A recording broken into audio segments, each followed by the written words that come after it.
رحیم۔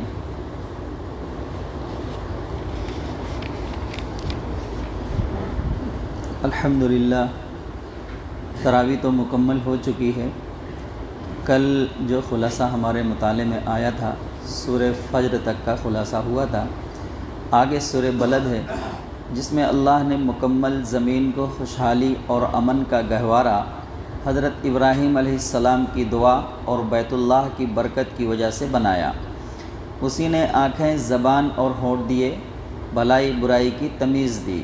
اللہ کے احسان کا تقاضا تھا کہ اس کے شکر گزار اور اس کے بندوں کے ہمدرد اور مددگار بنتے، مگر یہ ناشکرے اور مال و نفس کے پجاری بن کر دوزخ کے مستحق بن رہے ہیں۔ اور جو ایمان لانے والے ایک دوسرے پر صبر اور ہمدردی کی نصیحت کرنے کی سعادت پا رہے ہیں، وہی برکت اور خوش قسمتی کے مستحق ہیں۔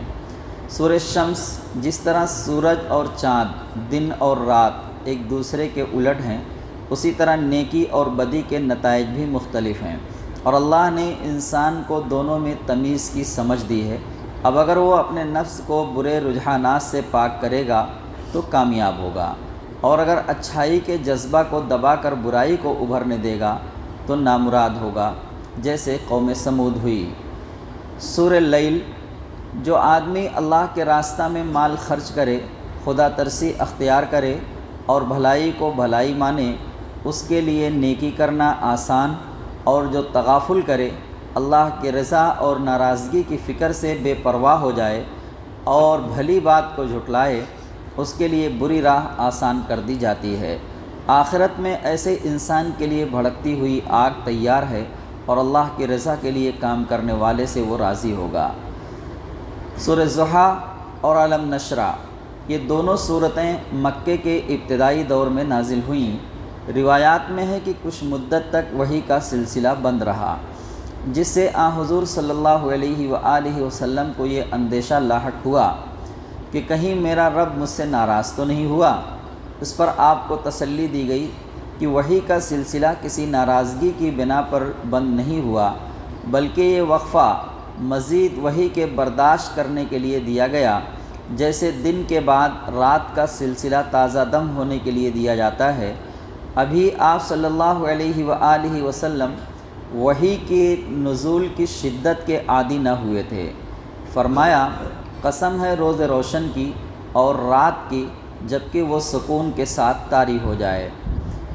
اس کے علاوہ بھی اور ایسا ہوا ہے کہ وحی کا سلسلہ رک گیا۔ سورہ کہف کے اندر بھی اللہ تبارک تعالیٰ نے بیان فرمایا ہے کہ حضور نبی کریم صلی اللہ علیہ وآلہ وسلم نے جب مشرکین مکہ سے وعدہ کیا، جو انہوں نے یہ سوالات کیے تھے کہ اصحاب کہف کون ہیں، اور ذوالقرنین کے متعلق سوال کیا، روح کے متعلق سوال کیا، تو حضور نبی کریم صلی اللہ علیہ وآلہ وسلم نے بغیر انشاءاللہ کہے یہ فرمایا کہ میں آپ کو کل جواب دے دوں گا۔ اس وقت بھی وحی کا سلسلہ رک گیا، اور جب پھر کچھ دنوں کے بعد وحی کا سلسلہ شروع ہوا اور اللہ تبارک تعالیٰ نے وہ جو سوالات انہوں نے کیے تھے اس کے جوابات بھی دیے، اور ساتھ ہی یہ بھی نصیحت کی کہ جب آپ کسی سے کوئی وعدہ کریں تو انشاءاللہ ضرور کہہ لیا کریں۔ اور یہاں پر جو وحی کا سلسلہ رکا اس کی وجہ یہ بتلائی کہ وحی کی نزول کی جو شدت ہوتی تھی اس کے آپ عادی نہیں تھے، اور بار بار جو ہے اگر اس شدت کو اختیار کرنا پڑتا بغیر عادی ہوئے تو شاید یہ آپ کی صحت پر یا آپ کی جسمانی صحت پر اس کا برا اثر پڑتا۔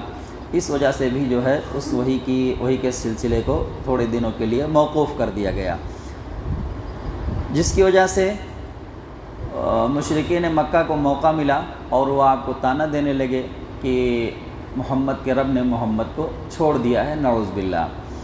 تو یہ جواب دیا جا رہا ہے کہ آپ کے رب نے آپ کو نہیں چھوڑا، بلکہ وجہ یہ ہے، اچھا اس کی شدت کی کیفیت یہ ہوتی تھی کہ احادیث میں آیا ہے کہ اگر وحی کا سلسلہ اس حالت میں شروع ہو جاتا کہ آپ اونٹنی پر سوار رہتے تو وہ اونٹنی اس شدت کو برداشت نہیں کر پاتی تھی، بلکہ وہ بیٹھ جاتی تھی، حضرت عائشہ صدیقہ رضی اللہ عنہا فرماتی ہیں کہ اگر سخت سردی کے موسم میں آپ صلی اللہ علیہ وآلہ وسلم کے اوپر وحی کا سلسلہ شروع ہوتا تھا تو پیشانی پر پسینے آ جاتے تھے۔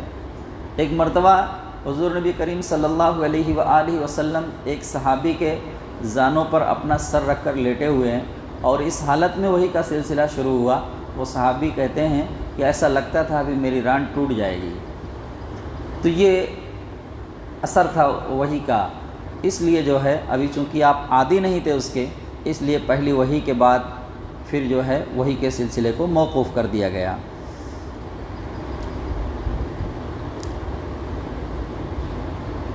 وحی کے نزول کی شدت کے عادی نہ ہوئے تھے۔ فرمایا قسم ہے روز روشن کی اور رات کی جبکہ وہ سکون کے ساتھ طاری ہو جائے، اے نبی صلی اللہ علیہ وآلہ وسلم، اللہ نے آپ کو نہ چھوڑا نہ ناراض ہوا۔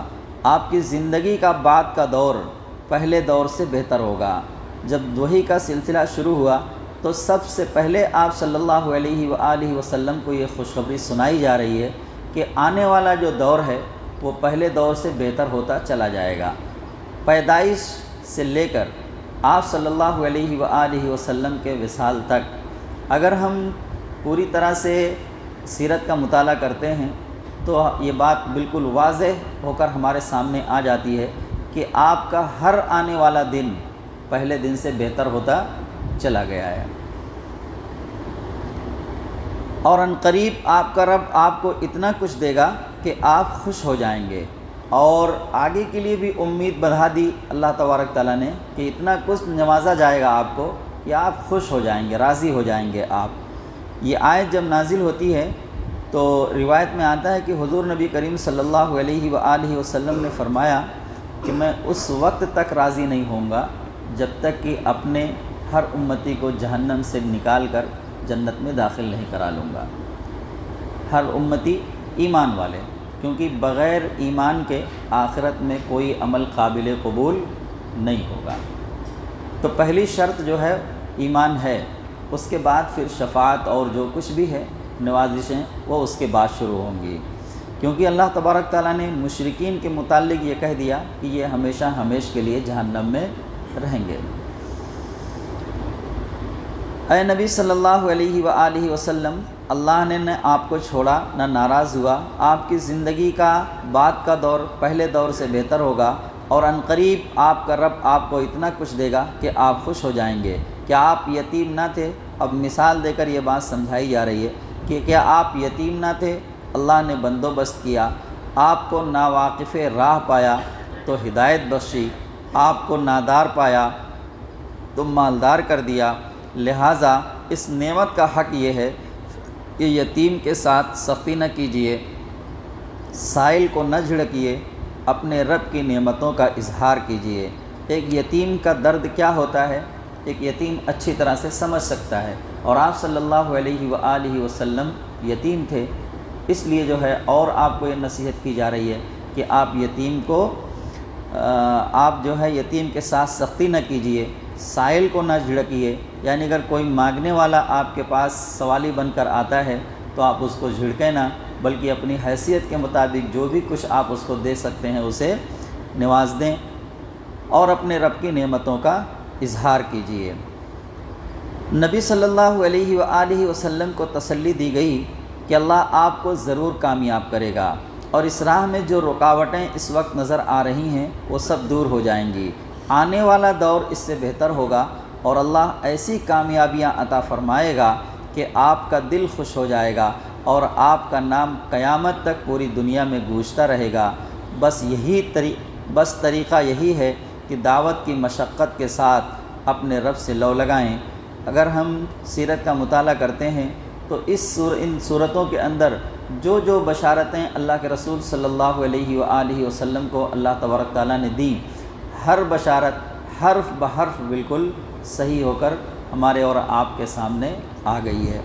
سورہ 3 بڑے بڑے رسولوں کی دعوت کے مراکز، انجیر کا پہاڑ یعنی جودی جہاں سے نوح علیہ السلام کی دعوت پھیلی، زیتون کا پہاڑ یعنی عیسیٰ علیہ السلام کی دعوت کا مرکز، بیت المقدس، کوہ طور موسیٰ علیہ السلام پر وحی کا مقام اور امن والا شہر مکہ، ابراہیم علیہ السلام اور محمد صلی اللہ علیہ وآلہ وسلم دونوں پر وحی کے مقام کی قسم کھا کر کہا، ہم نے انسان کو بہترین ساخت پر پیدا کیا ہے، مگر جو اس کی قدر نہیں کرتا وہ لعنت کے گڑھے میں پھینک دیا جاتا ہے۔ ان دینی مرکزوں کی تاریخ سے ثابت قوموں کے انجام اور نیکوکاروں کی عزت افزائی کے واقعات کے بعد بھی اب کیا دلیل ہے تمہارے پاس جزا و سزا کو جھٹلانے کی؟ کیا اللہ سب حاکموں سے بڑھ کر حاکم نہیں ہے؟ ایک بات اللہ تبارک تعالیٰ کو یہاں پر کہنی ہوئی کہ ہم نے انسان کو بہترین ساخت پر پیدا کیا ہے۔ ہم کو اور آپ کو اللہ تبارک تعالیٰ نے بہترین ساخت پر پیدا کیا ہے، تو کن کن چیزوں کی قسمیں اٹھائیں اللہ تبارک تعالیٰ نے، اور اس کے بعد یہ بات ارشاد فرمائی۔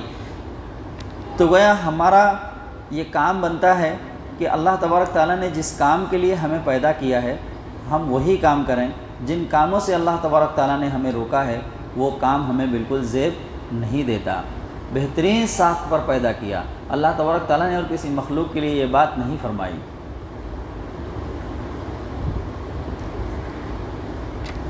سورہ علق کی پہلی 5 آیتیں سب سے پہلے وحی کی حیثیت سے غار حرا میں نازل ہوئی ہیں۔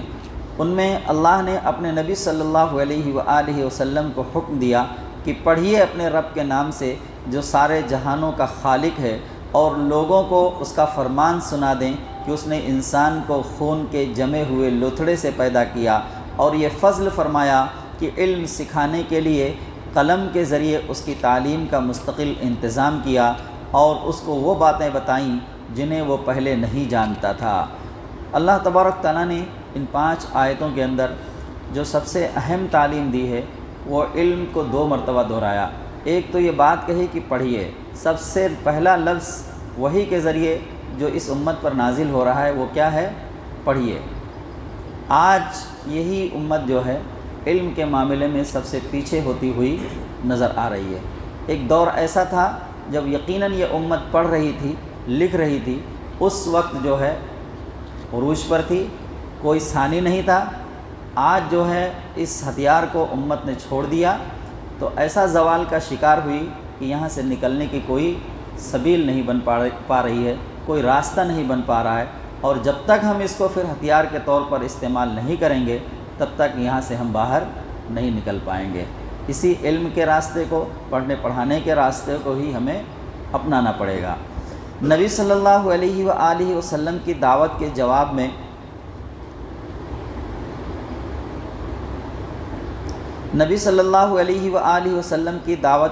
میں قریش کے لیڈروں کی سرکشی پر تنبیہ کی کہ یہ مال اور رتبہ کے گھمنڈ میں خدا سے بے نیاز اور بے پرواہ ہو بیٹھے ہیں، حالانکہ ایک دن سب کو اپنے اعمال کی جواب دہی کے لیے خدا کی ہی طرف پلٹنا ہے۔ پھر حضور صلی اللہ علیہ وآلہ وسلم کو نماز پڑھنے سے روکنے پر انتہائی غضب سے سوال کیا ہے کہ اگر اللہ کا ایک بندہ ہدایت پر ہو یا خدا کی پکڑ سے بچانے والی باتیں بتا رہا ہو اور یہ سرکش اس کو جھٹلاتے ہوں تو کیا یہ نہیں سمجھتے کہ اللہ دیکھ رہا ہے؟ اگر یہ باز نہ آئے تو ہم ان کو پیشانی کے بالوں سے پکڑ کر گھسیٹیں گے، پس بلا لیں وہ اپنے حمایتیوں کو، ہم بھی بلا لیں گے اپنے طاقتور لشکروں کو۔ سورہ قدر کے 2 معنی ہیں، ایک تقدیر بنانا، دوسرے نہایت قابل قدر چیز، وہ رات جس میں قرآن نازل ہوا اور جو رمضان کی طاق راتوں میں سے ایک رات تھی، دونوں معنی پر پوری اترتی ہے۔ اس رات میں قرآن کو اتار کر اس انسانیت کی تقدیر بدلنے اور اس کی بگڑی بنا دینے کا فیصلہ کیا گیا جو اس زمین پر اپنے کرتوت سے ہر جگہ ذلیل ہو رہی تھی، اور اسی لیے یہ رات انسانی تاریخ میں سب سے زیادہ محترم، قابل قدر اور قیمتی رات ہے کہ اس میں انسانیت کے لیے آئندہ دنیا میں ترقی و سربلندی اور آخرت میں فلاح و کامیابی کا وہ سامان اتارا گیا جو اس سے پہلے کبھی نہ اتر سکا تھا۔ اس لیے ہر سال اس رات کو جبرائیل علیہ السلام اپنے ساتھ فرشتوں کو لیے دنیا میں اترتے ہیں، اور جو لوگ اس رات میں جاگ کر اللہ کو یاد کر رہے ہوتے ہیں ان سے مصافحہ کرتے ہیں اور مغفرت کی بشارت دیتے ہیں۔ صبح تک یہی چلتا رہتا ہے۔ جن راتوں کے متعلق اللہ کے رسول صلی اللہ علیہ وآلہ وسلم نے اشارتاً ہمیں بتلایا ہے کہ یہ راتیں شب قدر ہو سکتی ہیں، اس میں سے ایک طاق رات اور آج کی بچی ہوئی ہے۔ جن لوگوں نے ان طاق راتوں کی یا پورے مہینے کی قدر کی وہ یقیناً قابل مبارکباد ہیں، اور جنہوں نے اپنی کوتاہی، کاہلی اور سستی کی وجہ سے نہیں عمل کر سکے ان کے لیے ابھی ایک موقع، ایک رات کا اور باقی ہے۔ یہ سوچ کر عمل کر لیں، یہ سوچ کر اپنے آپ کو روک لیں کہ ہو سکتا ہے یہی آج ہی کی رات شب قدر ہو، اور اگر شب قدر ہوئی تب تو پھر 83 سال سے زائد کی عبادت کا ثواب اللہ تبارک تعالیٰ عطا فرمائیں گے، اور اگر نہیں بھی ہوئی تو کچھ نقصان ہونے والا تو نہیں ہے۔ باہر رہیں گے، بازاروں میں رہیں گے تو سوائے گناہ اور دوسری چیزوں کے وہاں کچھ ملنے والا نہیں ہے۔ اگر ہم اپنے آپ کو وہاں سے موڑ کر لا کر مسجد میں بیٹھ جائیں گے یا اپنے گھر میں ہی بیٹھ کر کچھ اللہ کا ذکر و اذکار، عبادت، دعائیں کچھ کر لیں گے تو یہ فائدے کی ہی بات ہے۔ اور ایک بات اور یہاں پر اہم کہی جا رہی ہے کہ جس میں قرآن نازل ہوا اور جو رمضان کی طاق راتوں میں سے ایک رات تھی، اس رات میں قرآن کو اتار کر انسانیت کی تقدیر بدلنے اور اس کی بگڑی بنا دینے کا فیصلہ کیا گیا، جو اس زمین پر اپنے کرتوتوں سے ہر جگہ ذلیل ہو رہی تھی۔ آج بھی ہم نے قرآن کی ہدایت کے مطابق اپنی زندگی کو سنوارنا، بنانا چھوڑ دیا، ہم پھر جو ہے ذلت اور رسوائی کے گڑھے میں چلے گئے۔ حضرت عمر فاروق رضی اللہ عنہ اکثر یہ بات فرمایا کرتے تھے، اور حدیث بھی ہے کہ اللہ تبارک تعالیٰ نے اس قرآن کے ذریعے بہت سی قوموں کو ذلیل اور رسوا کیا اور بہت سی قوموں کو عزت اور سربلندی عطا فرمائی، یعنی جس نے اس کو اپنایا اللہ تبارک تعالیٰ نے اس کو عزت اور سربلندی دی، اور جس نے اس کو چھوڑا وہ ذلیل اور رسوا ہوا۔ حضرت عمر فاروق رضی اللہ عنہ اکثر اپنے بارے میں یہ کہتے تھے کہ حضرت عمر رضی اللہ عنہ کے باپ خطاب یہ کہا کرتے تھے کہ تجھے تو اونٹ چرانا بھی نہیں آتا، تجھے تو اونٹ چرانا بھی نہیں آتا، تو اپنی زندگی کیسے گزارے گا؟ لیکن وہ کہتے ہیں کہ جب ہم نے اس کتاب سے ہدایت لینا شروع کی تو اونٹ چرانا تو بہت دور کی بات ہے۔ وہی حضرت عمر ایسے ایسے کارنامے ان کے تاریخ کی کتابوں میں درج ہیں کہ ایسی قوم کی رہنمائی فرمائی کہ آج ان کے بتائے ہوئے اصول کو اگر چھوڑ دیں تو حکومتیں چل نہ پائیں، ان کے بتائے ہوئے اصولوں کو اگر چھوڑ دیں تو حکومتیں چل نہ پائیں، ایسا لازمی جز ہیں، حصہ ہیں حکومتوں کو چلانے کا کہ بغیر اس کے چارہ کار نہیں ہے۔ تو یہ ہدایت کس سے ملی، کہاں سے رہنمائی لی انہوں نے؟ یہی کتاب ہے۔ اور پھر جو ہے وہ جو عرب کے بدو چرواہے جن کی اپنی کوئی حیثیت نہیں تھی، اللہ تبارک تعالیٰ نے انہوں نے جب اس کتاب سے ہدایت دینا شروع کی تو پھر وہ پوری قوم کو چرانے والے بن گئے، پوری دنیا کی رہنمائی کی انہوں نے۔ 800 سال تک اس دنیا پر حکومت کرنا کوئی آسان کام نہیں ہے۔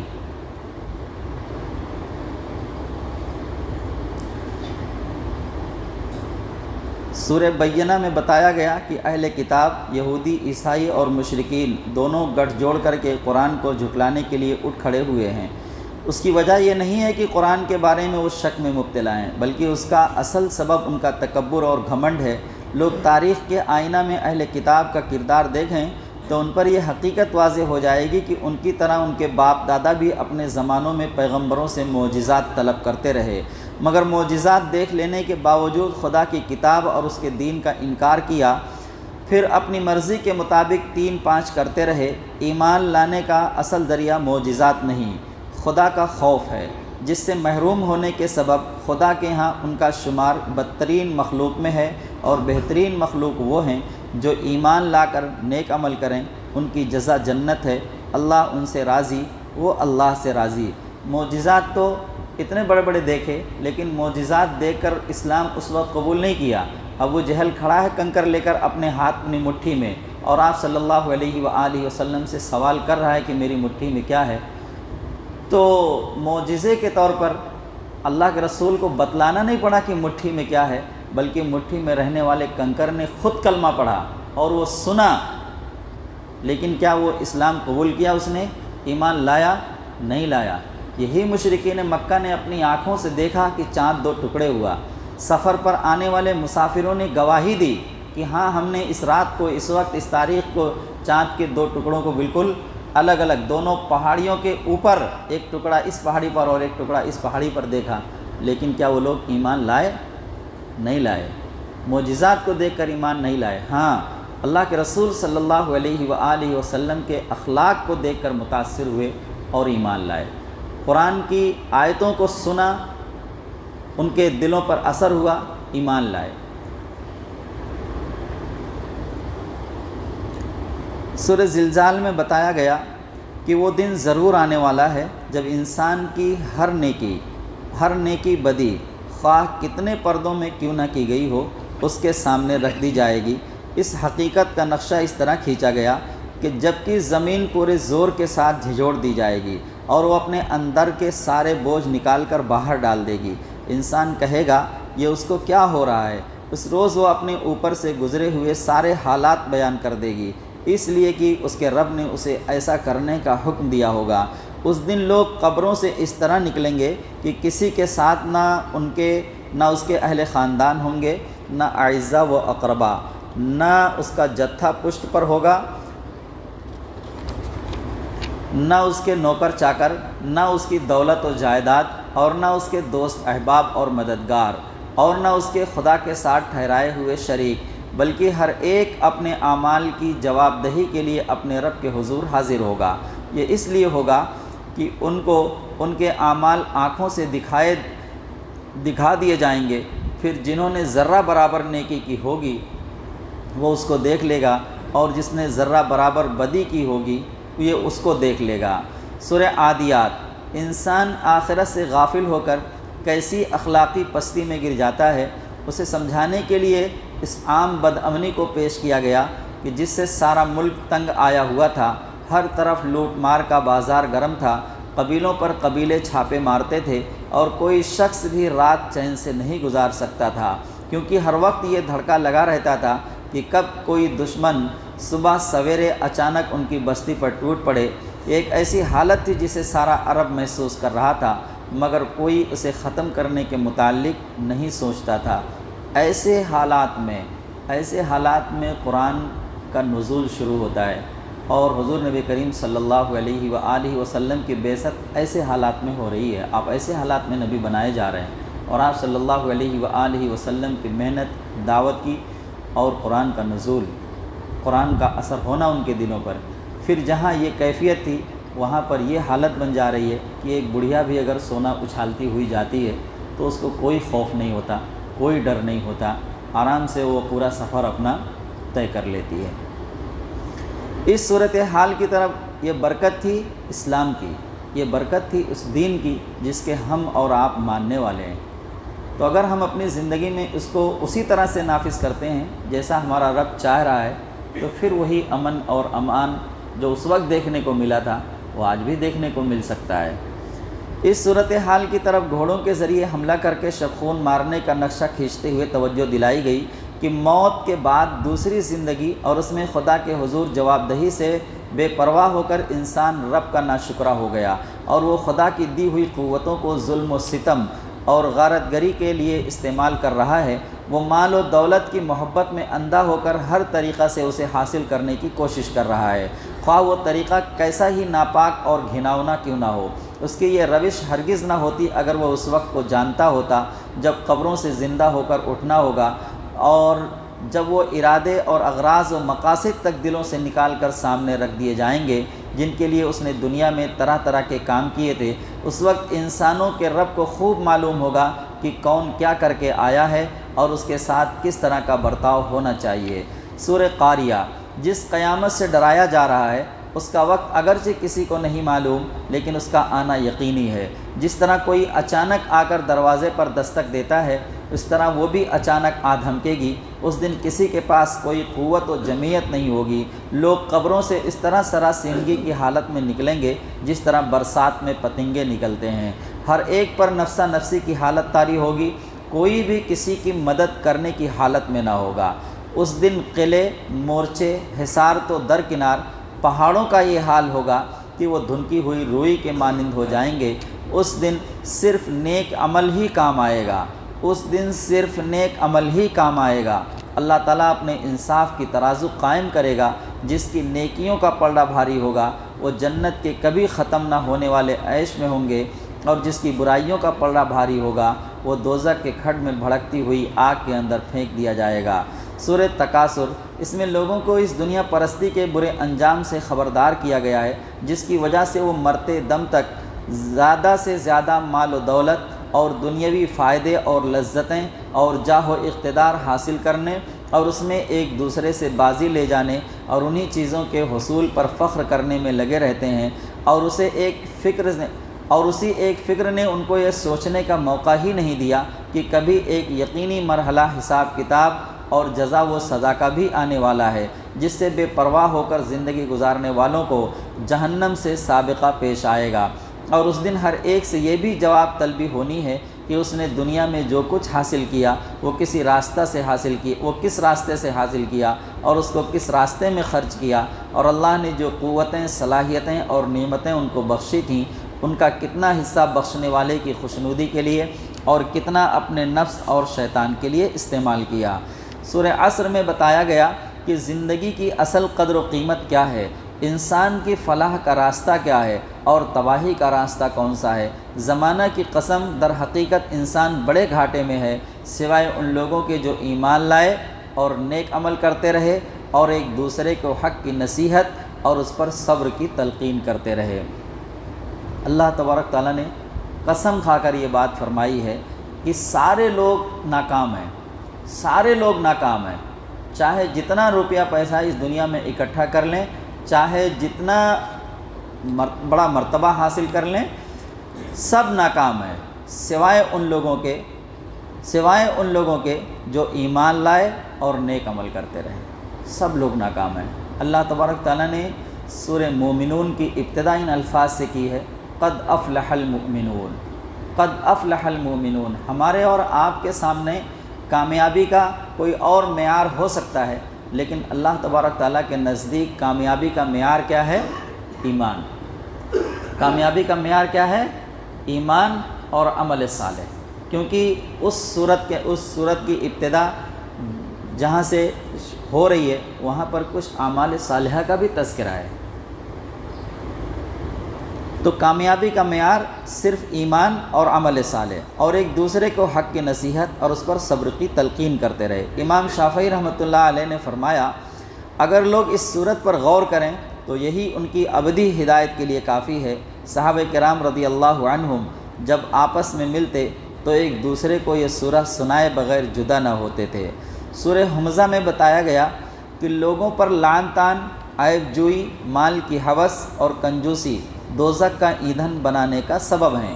فرمایا، تباہی ہے اور اس شخص کے لیے جو منہ در منہ لوگوں پر طعن اور پیٹھ پیچھے برائیاں کرنے کا عادی ہے، جس نے مال جمع کیا اور اسے گن گن کر رکھا، وہ سمجھتا ہے کہ اس کا مال ہمیشہ اس کے پاس رہے گا، ہرگز نہیں، وہ شخص کو چکنا چور کر دینے والی جگہ میں پھینک دیا جائے گا۔ اللہ کی بھڑکائی ہوئی آگ، خوب بھڑکائی ہوئی، جو دلوں تک پہنچے گی، وہ ان پر ڈھانک کر بند کر دی جائے گی، اس حالت میں کہ وہ اونچے اونچے ستونوں میں گھرے ہوئے ہوں گے۔ اب یہاں سے 10 صورتیں اور باقی رہ جاتی ہیں، سورہ فیل سے لے کر سورہ ناس تک، جو اکثر ہم نمازوں میں پڑھا کرتے ہیں۔ اتنی صورتیں تو عموماً ہم سب کو یاد ہی رہتی ہیں، تو اس کا خلاصہ انشاءاللہ کل فجر کی نماز کے بعد پیش کیا جائے گا۔ اللہ تبارک تعالیٰ سے دعا ہے کہ اللہ تعالیٰ ہم تمام مسلمانوں کو قرآن مجید کو پڑھنے، اس کو سمجھنے اور اس پر عمل کرنے کی توفیق عطا فرمائے۔ ربنا تقبل منا انک انت السمیع العلیم وتب علینا انک انت التواب الرحیم۔ صلی اللہ تعالی علی خیر خلقہ محمد وعلی آلہ واصحابہ اجمعین برحمتک یا ارحم الراحمین۔